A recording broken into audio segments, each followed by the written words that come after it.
A reading from the letter to the Hebrews. Since the children share in blood and flesh, Jesus likewise shared in them, that through death he might destroy the one who has the power of death, that is, the devil, and free those who through fear of death had been subject to slavery all their life. Surely he did not help angels, but rather the descendants of Abraham. Therefore, he had to become like his brothers and sisters in every way, that he might be a merciful and faithful high priest before God to expiate the sins of the people. Because he himself was tested through what he suffered, he is able to help those who are being tested. Verbum Domini.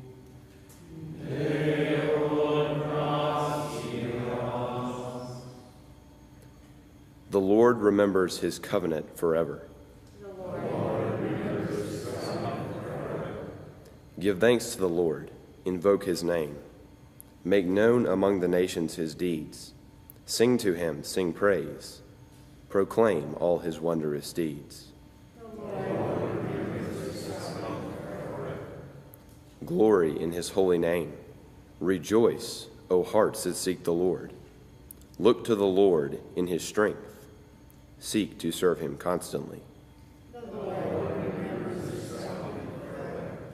You descendants of Abraham, his servants, sons of Jacob, his chosen ones. He, the Lord, is our God. Throughout the earth his judgments prevail. The Lord remembers his covenant forever. He remembers forever his covenant, which he made binding for 1,000 generations, which he entered into with Isaac, and by oath to Isaac. The Lord remembers his covenant forever.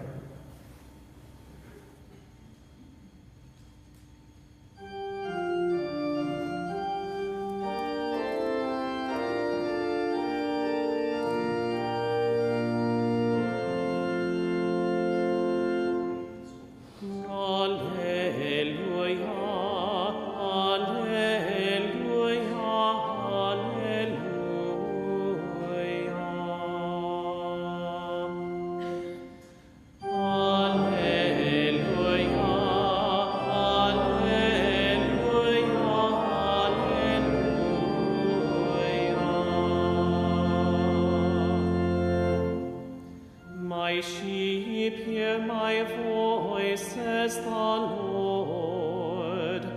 I know them, and they follow me. Alleluia, alleluia, alleluia.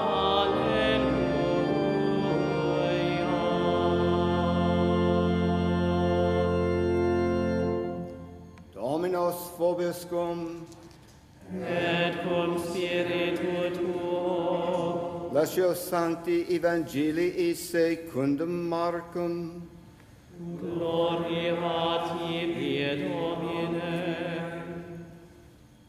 On leaving the synagogue, Jesus entered the house of Simon and Andrew with James and John. Simon's mother-in-law lay sick with a fever. They immediately told him about her. He approached, grasped her hand, and helped her up. Then the fever left her, and she waited on them. When it was evening, after sunset, they brought to him all who were ill or possessed by demons. The whole town was gathered at the door. He cured many who were sick with various diseases, and he drove out many demons, not permitting them to speak, because they knew him. Rising very early before dawn, he left and went off to a deserted place where he prayed. Simon and those who were with him pursued him, and on finding him said, "Everyone is looking for you." He told them, "Let us go on to the nearby villages, that I may preach there also. For this purpose have I come." So he went into their synagogues, preaching and driving out demons throughout the whole of Galilee. Verbum Domini. Laus tibi Christe.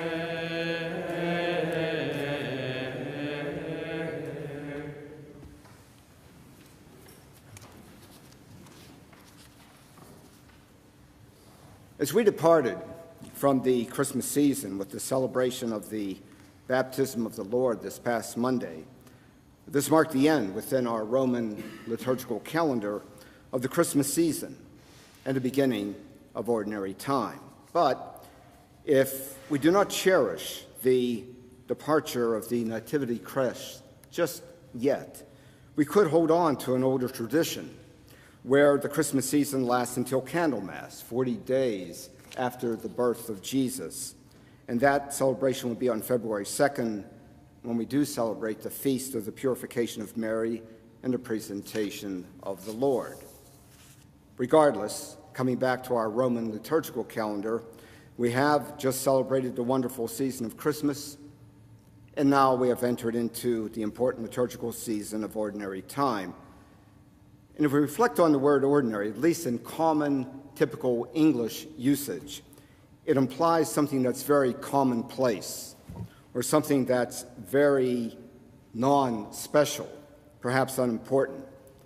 But our liturgical ordinary time is so called not because we have entered into an uninteresting period within our church calendar, but due to the weeks of ordinary time being numbered.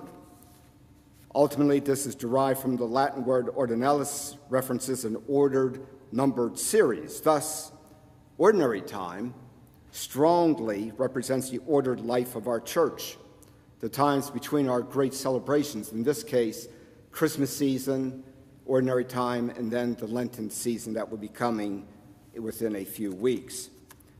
So, ordinary time is a strong continuation of Jesus' daily presence in our lives, where he transforms us, he molds us, if only we open our hearts to him and listen to what he is teaching us. There's nothing ordinary in that. And that's exemplified as we continue in this first week of ordinary time through St. Mark's Gospel, when we join Jesus along with his other disciples in the first days of the beginning of his public ministry in Galilee, in Capernaum. Jesus is leaving the synagogue, where he taught and drove out a demon that possessed a man.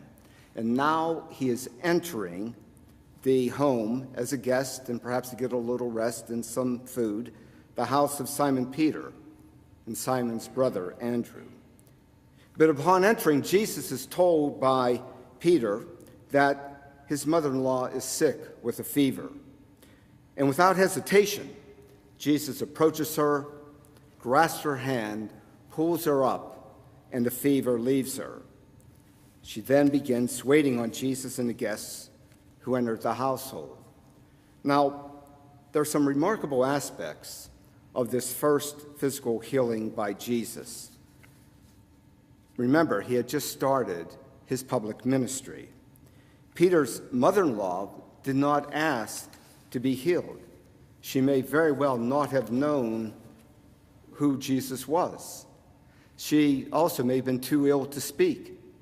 Yet, in a prime example of discipleship, Peter and Andrew asked Jesus, or tells Jesus about Simon Peter's mother-in-law, that of their concern and their love for her.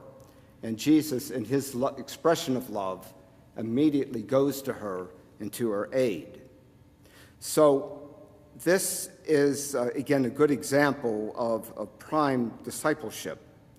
Now, they did this, perhaps not even knowing exactly what Jesus could do or what he would do. He had not been fully revealed yet to his disciples about his majesty, his kingship, that he was the Lord our God. They had not fully developed that thought about him. But again, Jesus restores the mother-in-law to health and restores her dignity of the ability to then attend to the guests. And in our reading in St. Mark's Gospel, it states that the mother-in-law waited on Jesus and the others. But probably a more appropriate translation would be not that she waited on them, but that she served them, just in the same capacity, in the same sense that Jesus characterized his ministry, that he was here to serve others not to be served. So Peter's mother-in-law becomes a disciple of Christ, a first example of responding to Jesus' healing power by diakonia, to be in service to Jesus, to be in service to his disciples, to be in service, therefore, what we today call the church. Now that aspect, that passage reminds us that Jesus is always with us, no matter where we go. Yes, obviously, he is here in the sacred space, and most especially when we celebrate the Holy Mass and the Eucharist. But also, he's available to receive our concerns, understand our troubles, repair what may seem at times our fractured lives. Our plea to Jesus may be for physical or spiritual or emotional healing. We will not know exactly how Jesus will help us, or perhaps even when. But as Simon Peter and Andrew did, in faith, we will be confident that Jesus will respond. He will help. He will answer our pleas in a manner that is best for us and best for the salvation of our souls. But healing does not usually come without any effort on our part. We first need to accept and embrace that Jesus is our Lord and have faith that he can heal whatever ails us. But then we need to act upon whatever Jesus brings to us as a healing remedy. For example, this may be an especially difficult healing where we need to release something. We need to release anger. We need to release anxiety. We need to release despair, remorse, or hurt feelings. We need to bring ourselves into balance as disciples of Christ to attend to whatever these attitudes are creating within us, blocking us both from Christ and from expressing love and charity to others. If we do that, however, then in fact we will again receive that healing grace that Jesus our Lord will convey upon us. Again, it may not be easy. It may be a path that will take time, and it certainly will be in his time, not in the anxiousness of our time, then we would like the healing to take place. But as we return to Jesus, as Peter's mother-in-law is attending to him and the other guests, evening ultimately comes on the Sabbath. The news of the purging of the demon in the synagogue and the healing of Peter's mother-in-law has spread throughout the community, and Jesus is now sought after by many who are ill or possessed by demons. And he cures, and he heals, and he also leaves no doubt at the end of the day that, or he's begun to demonstrate at the end of the day, that he is truly someone special, the prophet, the king, the Messiah, who is now here with us. But also, in God made man in human form, there's no doubt he probably was exhausted from a very long and a very tedious day. Yet despite that, after obtaining some rest, he is now becoming extremely busy with the apostolic work schedule, but with many demands upon him, he still rises early the next day before dawn.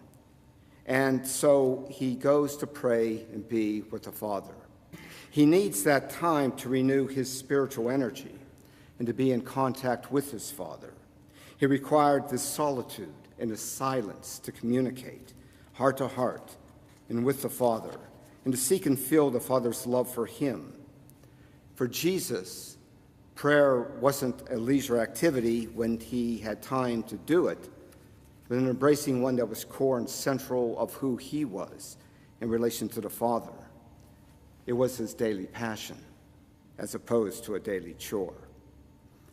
Now, there may be some of us who might feel, well, that is wonderful for Jesus to do this, to take this time to pray in our over-busy schedules. Where do we find time to do that? If we have an extremely high-pressure job or an overactive schedule in this very, very busy world, with so many demands on our times, seemingly several of these outside of our control, where can we find time to justify time to pray? Well, obviously, Jesus is our model to emulate. He knew prayer was important to balance with his apostolic work.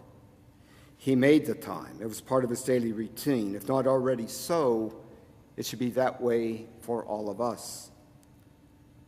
Now, as an accountant who works here at EWTN, I look at things in numbers. So let's look at it this way. In the course of a 7-day week, there are 168 hours available to all of us. The Lord invites us to spend at least 1 hour every Sunday with him at Holy Mass, and hopefully more so in prayer.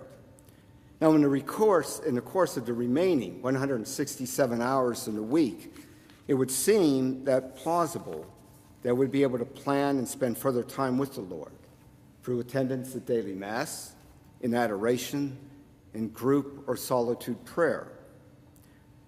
But even so, that sometimes seems difficult to achieve.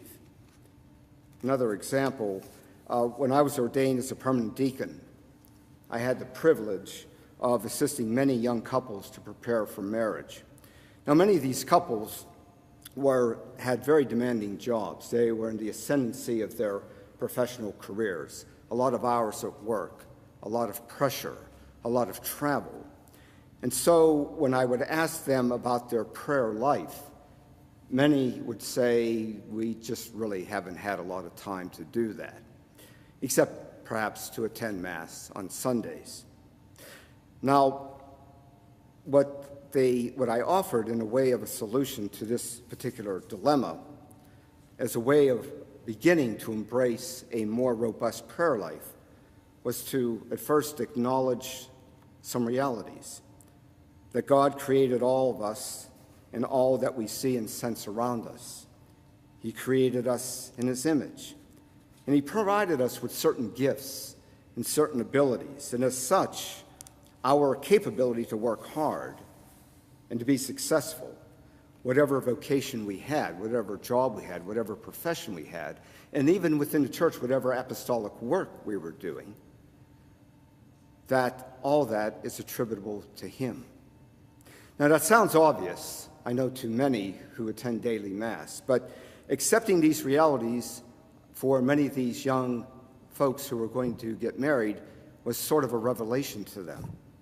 And to help them understand and accept these realities, outlining it as I did, help them to believe that every day is a gift from the Lord, and where we are invited to offer up to the Lord all that we do and all that we achieve in the course of that day.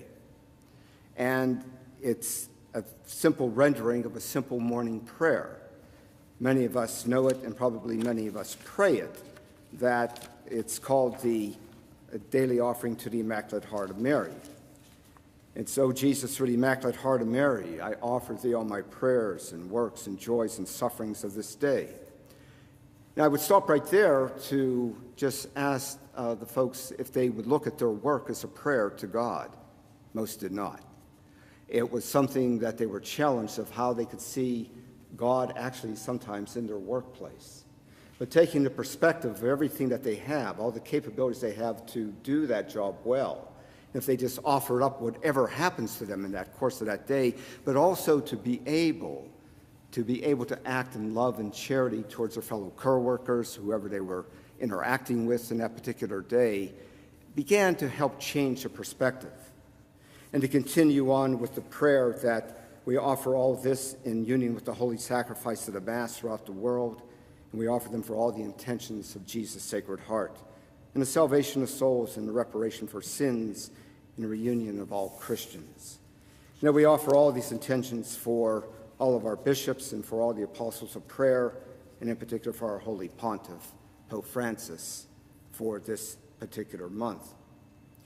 So in the course of all that, in trying to form that perspective, and beginning with that rather simple approach to prayer, where we just understand the realities of what it is and what Jesus did even at the beginning of his ministry, that he knew was so important to take time to be with his Father, with the Lord, to be silent in his heart, to turn off whatever may be the turmoil going on in an overbusy schedule, in our schedules, so that we can, by day's end, be with Jesus and know that we have offered everything we possibly can, that we've done the very best we can to demonstrate to him our love and our fidelity to Jesus Christ our Lord.